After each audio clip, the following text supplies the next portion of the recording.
So we're going to begin painting some trees. So I'm just going to use one color and some white and black for this assignment. You're going to start with a very thin line. And what I did is I mapped out an organic shape on the top of that line just to give myself a little fence to work in. Using the tippy toe of my brush, I am extending that line to the outside of that shape, and I'm just going to repeat making letter Ys. The letter Y over and over again. Again, using just the tippy toe of the brush. Think like your brush is a ballerina on their toes. Now I'm just switching to a smaller brush, a round brush, to get even tinier branches on my tree. So I have a little bit of variety in size there, and I have a little bit more control over that tiny brush to get the clean edges.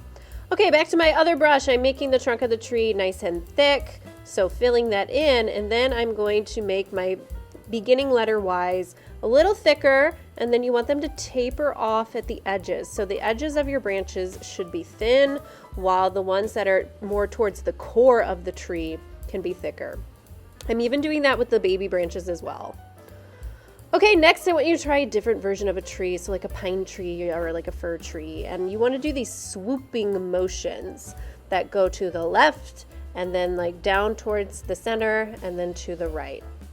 Again, I'm using a round brush for this painting activity, so you can just kind of watch how I quickly move through the strokes using the brush to my advantage.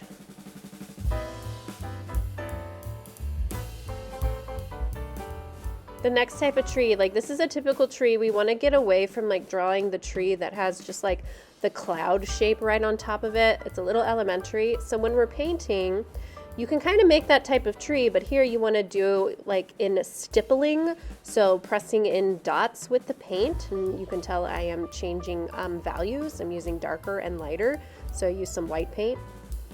And now I'm going back and adding more values into my other trees that I designed to provide some depth to them because they did look a little flat, so using light and using shadow obviously creates that sense of depth and realism.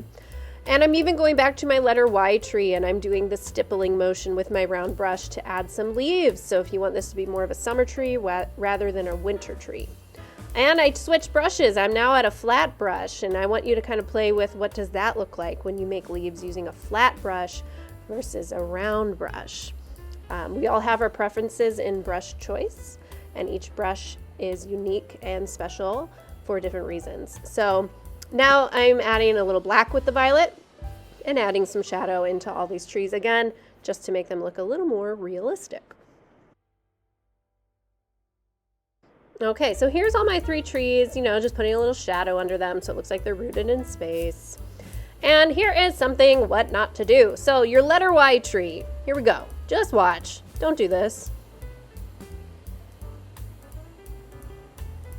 That shows me you don't have much control over your brush. You're not using the tippy toe of your brush. It's really, really chunky, and it's not as pleasant to look at if the trees are looking like that. So don't do that.